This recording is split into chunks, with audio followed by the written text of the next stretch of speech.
Bonsoir à tous, ravi de vous retrouver pour votre journal sur TV Sud Montpellier. Dans les titres de ce jeudi 19 mai, il y a l'eurodéputé d'Europe Écologie Les Verts, Daniel Cohn-Bendit, en campagne à Montpellier ce soir. Il vient exposer la ligne politique qu'il défendra lors du congrès de son mouvement à La Rochelle début juin.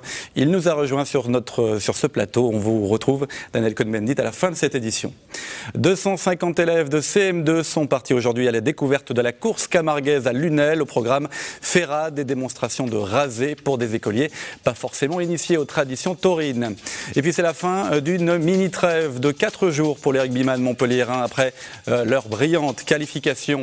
On va les voir samedi dernier pour les demi-finales du top 14. Maintenant, il faut se mettre au travail avant le choc contre le Racing. C'est dans 9 jours à Marseille. Mais pour commencer ce journal, les suites de l'affaire de la fraude présumée lors des élections à la Chambre de commerce et d'industrie à Montpellier. Le MEDEF qui a déposé plainte a pu avoir accès aux auditions des 14 personnes mises en examen. Le MEDEF qui a communiqué il y a moins d'une heure sur les propos d'un des gardés à vue, le directeur de campagne de la présidente Gabrielle Deloncle. On écoute à ce sujet le patron du MEDEF de l'Hérault au micro de Jean Brun. André Deljari, qu'est-ce qui vous autorise à vous exprimer sur une enquête judiciaire aujourd'hui ? Ce qui m'autorise, c'est que nous avons porté plainte en février 2011 devant la juridiction et que c'est le MEDEF et le bureau qui a porté plainte et que cette plainte a été suivie des faits. Et aujourd'hui, à la lecture des 14 personnes mises en examen de leur procès verbal, on peut dire que la fraude est avérée. On a relevé que de toute manière, Mme Gabrielle Deloncle ne pouvait pas ne pas être au courant, puisque son secrétaire général déclare, son directeur de campagne déclare de façon très claire que de toute manière, il en avait parlé à Mme Deloncle et que Mme Deloncle avait accepté. Et ça, c'est consigné au niveau du SRPJ de Montpellier. Donc c'est dans les auditions qui ont été faites et cette personne-là a été mise en examen. Qu'est-ce que vous attendez aujourd'hui et de la justice, de la préfecture et de Mme Deloncle? Vous appelez à quoi ? Nous, c'est très simple. Aujourd'hui, l'institution peut fonctionner, mais qu'avec beaucoup de difficultés. La personne qui est présidente des feux touristiques est mise en examen, ne peut pas communiquer avec Mme Deloncle. 2 personnes de son bureau sont mises en examen et ne peuvent plus communiquer avec Mme Deloncle. Donc, c'est ingérable et ingouvernable. Donc, nous demandons à Mme Deloncle, comme je l'ai déjà dit, que de toute manière, elle démissionne de façon honorable, si on ne peut pas aller d'honneur dans ce cas d'espèce de fraude, pour que les choses soient remises à un niveau et que la préfecture aussi, par rapport aux éléments qui ont été donnés, qui sont sur la place, qu'elle puisse aussi prendre ses responsabilités dans ce dossier. Voilà, et une autre info dernière minute dans un tout autre registre qui nous vient de la rue Durand à Montpellier. Les riverains qui manifestent depuis des semaines contre la transformation de cette rue en voie de bus ont décidé de bloquer en ce moment même leur rue, donc avec des blocs de béton. Les images, bien sûr, dans nos éditions de demain. Un fait divers qui a eu lieu cette nuit à Montpellier dans l'Écusson. 3 agressions dans 3 lieux différents. Les victimes, 3 personnes de 20 à 25 ans, elles ne se connaissaient pas, mais elles ont toutes été attaquées au couteau vers 3 h du matin. Le blessé le plus grièvement atteint est un jeune homme de 20 ans. Il a été agressé place de la Canourgue. Son pronostic vital reste engagé. L'agresseur présumé a été interpellé dans la nuit avec 2 autres personnes. Ils ont tous les 3 été placés en garde à vue. Un mouvement de grève chez Capgemini, Sogeti. Ce midi, les salariés se sont rassemblés devant les locaux du groupe à Pérols.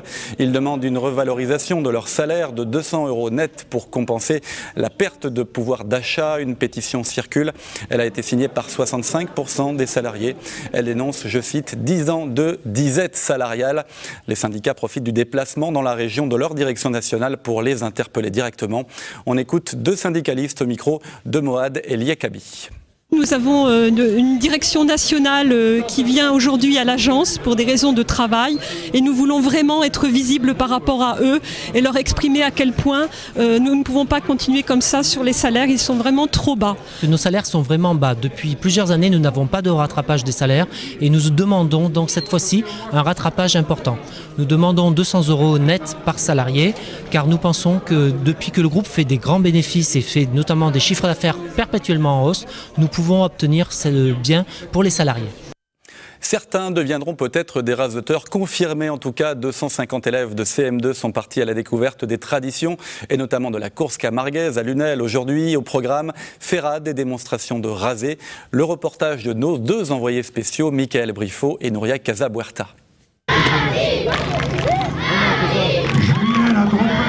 Ils étaient 250 à crier pour encourager les rasoteurs. Ces élèves sont venus découvrir les traditions camarguaises, une culture bien vivante que les plus jeunes connaissent plus ou moins bien. La chose que j'aime le plus, c'est quand ils rasettent les taureaux. Les taureaux, les chevals, les gardiens. Il y a des costumes traditionnels, il y a plein de choses. Au programme de la journée, explications, démonstrations et surtout de l'action avec la ferrade des veaux. Rien de tel pour intéresser les élèves et pourquoi pas susciter de nouvelles vocations. Allez!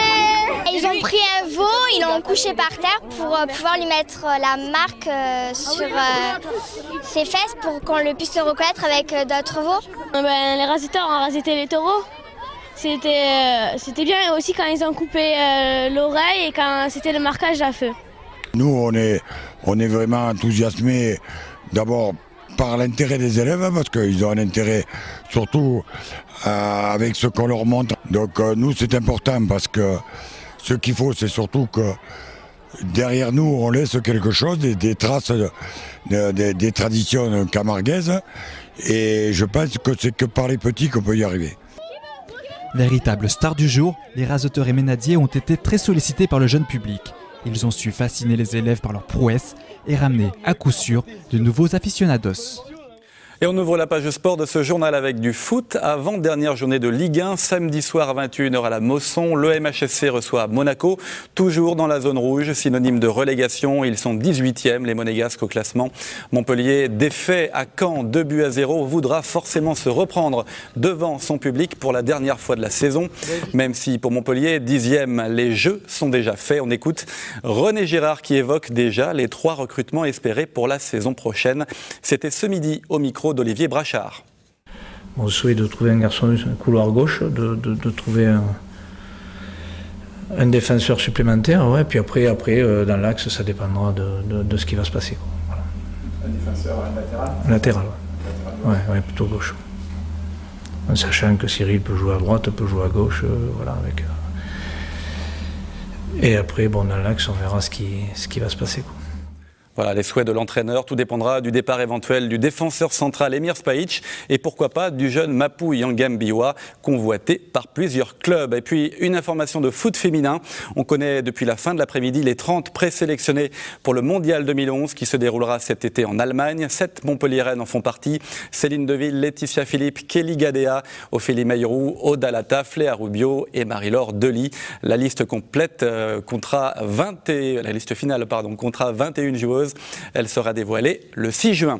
Rugby, c'est la fin d'une mini-trêve de 4 jours pour le MHR après une brillante qualification samedi dernier pour les demi-finales du top 14. Maintenant, il faut tout miser sur la préparation avant le choc contre le Racing. C'est dans 9 jours à Marseille. Reportage Olivier Brachard, Jean Brun. Gagner le droit de disputer une demi-finale du top 14, cela n'arrive pas tous les jours. C'est d'ailleurs une première pour le MHR. Alors bien sûr, la victoire à Castres 18-17 a été fêtée et encore fêtée. On a eu le temps de profiter samedi soir, dimanche, lundi, un petit peu de la joie, voilà, se remettre les émotions parce que ça n'a pas été simple et ça a été beaucoup de suspense. Voilà, et puis on a recommencé à travailler depuis ce matin comme il faut sur la demi-finale contre le Métro Racing. L'heure est désormais à la rencontre face au Racing Métro, un club qui a terminé 2e de la saison régulière. Analyser ses forces mais aussi ses faiblesses. Ses faiblesses, Béchu et Galtier ne les ont visiblement pas encore trouvées. Autant on était très heureux jusqu'à mardi matin. Et depuis qu'on a vu les vidéos des derniers matchs du Métro Racing, c'est quand même assez drôlement solide, quoi. Soufflé, Montpellier l'a bien fait pour récupérer physiquement et mentalement du match éprouvant de Castres. Le MHR a désormais 9 jours et 9 nuits pour penser et transpirer cette demi-finale du Stade Vélodrome. Voilà, et j'ajouterai que les deux co-entraîneurs du MHR, Fabien Galtier et Didier Besse, l'entraîneur des Avants, ont été convoqués hier par la commission de discipline de la Ligue nationale de rugby. Il leur était reproché une incorrection vis-à-vis d'un arbitre lors du match contre Brive.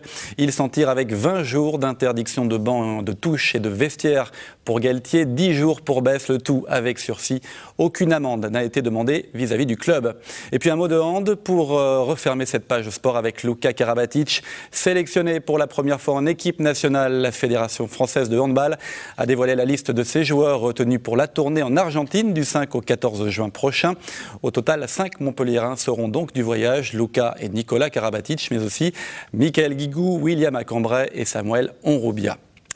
20 chevaux au galop, ce sont des promeneurs peu ordinaires qui ont paradé sur l'esplanade du Pérou. Hier soir, les cavaliers ont lancé le festival arabesque. 5 jours de fête et de découverte des arts arabes.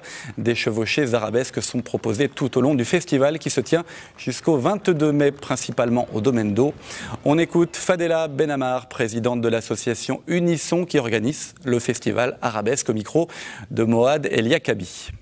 La fantasia, c'est un art équestre qui à la base est guerrier et qui aujourd'hui est présent pour toutes les fêtes, les baptêmes, les mariages, pour le plaisir de monter à cheval et de perpétuer cette tradition. Il faut savoir que c'est une transmission père-fils ou père-fille qui est très forte. Ils sont vraiment des passionnés qui font ça à côté de leur travail. Bonsoir Daniel Cohn-Bendit, député européen Europe Écologie Les Verts, figure du mouvement écologiste. Vous êtes à Montpellier ce soir dans le cadre d'une rencontre avec les militants, les adhérents. Vous préparez le congrès d'Europe Écologie Les Verts qui aura lieu à La Rochelle les 3, 4 et 5 juin. Vous êtes en campagne interne pour défendre une motion, une ligne politique. Il y en a 4 pour ce congrès. Alors il y a eu des mois de tension au sein de votre parti, notamment avec Cécile Duflot. Comment ça va se passer à La Rochelle? Suite de la guéguerre ou vrai débat? J'espère vrai débat. Je ne crois pas que ce soit une guéguerre entre Cécile et moi. Cécile est pour l'ouverture. Elle l'a montré en faisant une liste où il y a quand même un renouvellement.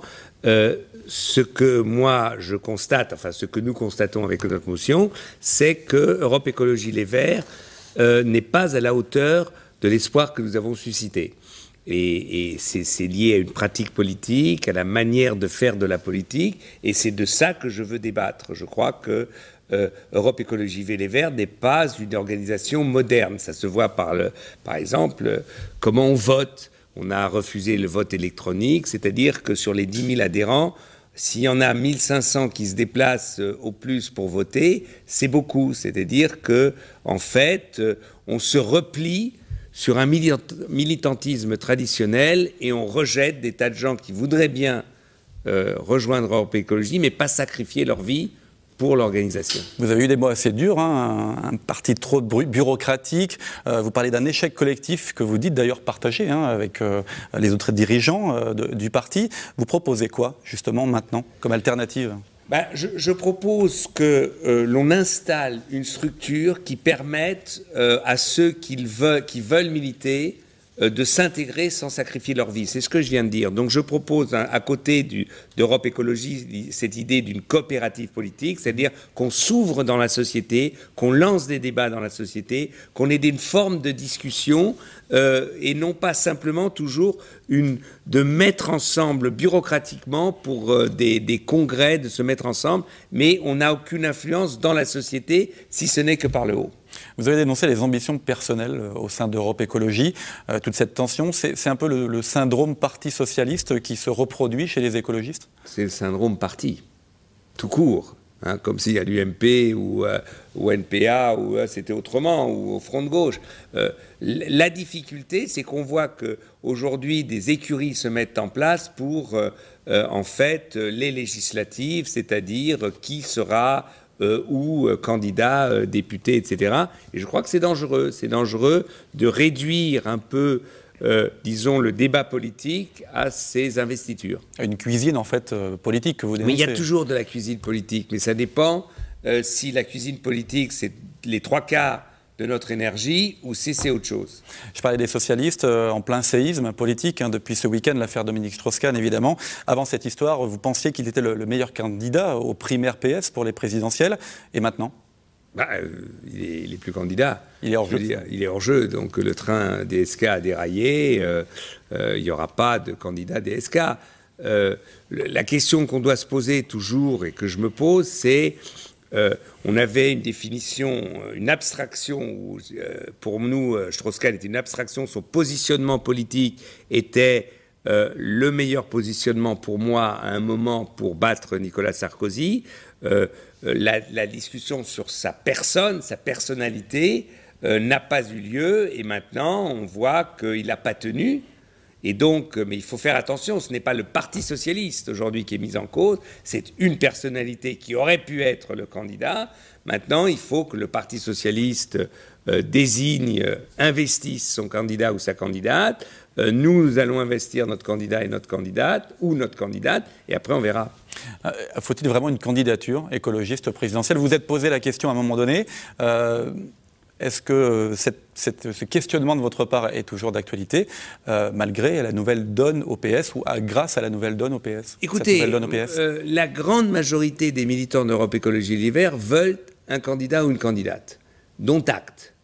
Maintenant, il faudra voir au début de l'année prochaine, donc janvier, février, quelle est la situation politique. Si 3 candidats du PS, de l'UMP et du Front National sont dans un mouchoir, il faudra alors prendre une décision difficile parce qu'une candidature écologiste pourrait amener à un nouveau 21 avril. Mais ça, on ne peut pas y répondre aujourd'hui. Il faut simplement dire que nous devons être responsables et nous allons être responsables en fonction de la situation dans 6 mois ou 7 mois. Vous, Daniel Cohn-Bendit, candidat unique d'Union de la gauche, c'est encore imaginable pour les présidentielles? C'est imaginable au début de l'année prochaine si la situation est difficile et si on risque un 21 avril. Pour l'instant, ce n'est pas le cas. Et donc, attendons, ce n'est pas la peine de faire des plans sur la comète. Aujourd'hui, nous aurons et nous allons avoir une primaire où sera nommée et émergera une candidate ou un candidat. Et après, on verra ce qui va se passer dans la campagne. Je me demande si vous êtes candidat, parce qu'un candidat de Génération Écologie, Yves Pietrasanta, s'est déjà déclaré candidat au présidentiel sur ce plateau. C'est pour ça que vous aussi, je vous pose la question. Moi, personnellement, moi, je ne suis pas candidat. Non, mais il faut que Yves se calme, quoi. Je veux dire, Yves, ça ne veut rien dire que Yves dise il est candidat, il veut participer aux primaires, je ne sais pas. Je crois que cette inflation des candidates et des candidats, c'est malsain. Donc, il y aura un candidat ou une candidate de l'écologie, ça sera ou Eva Joly ou Nicolas Hulot. Et puis après, arrête. Yves est vice-président de la région, il fait un bon boulot, mais il ne faut pas qu'il prenne la grosse tête. Un mois des primaires, donc Europe Écologie Les Verts, dont vous parliez, ça va se passer fin juin, début juillet.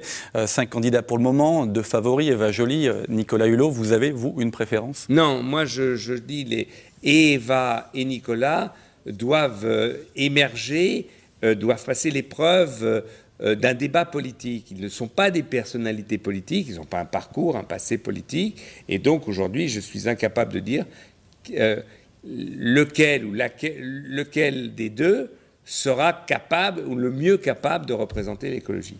Un mot du nucléaire. Pendant qu'on parle de DSK, on parle beaucoup moins de ce qui s'est passé au Japon et de la situation à Fukushima, qui est toujours aussi dramatique. Vous vous êtes prononcé pour un référendum sur la question du nucléaire? Oui, moi je crois que même s'il y avait un accord de sortie du nucléaire avec les socialistes dans un programme commun, il faut responsabiliser la société française. La société française n'a jamais discuté du nucléaire. On a lancé le nucléaire en France sans grand débat. Et je crois que pour sortir du nucléaire, et je crois que c'est absolument nécessaire de sortir du nucléaire, eh bien, il faut mobiliser la société. Donc, pour moi, il faut, si un président de gauche, qui lance un grand débat national 1 an ou 2 ans, et après, avec un référendum qui répondra à la question, est-ce que vous voulez renouveler le parc nucléaire vieillissant? Si on dit non, eh bien, on sort du nucléaire. Merci Daniel Cohn-Bendit d'être venu sur ce plateau. C'est la fin de ce journal. Merci de nous avoir suivis. Prochain rendez-vous avec l'information sur TV Sud Montpellier. C'est demain, 12h30, le Flash. Très bonne soirée à tous.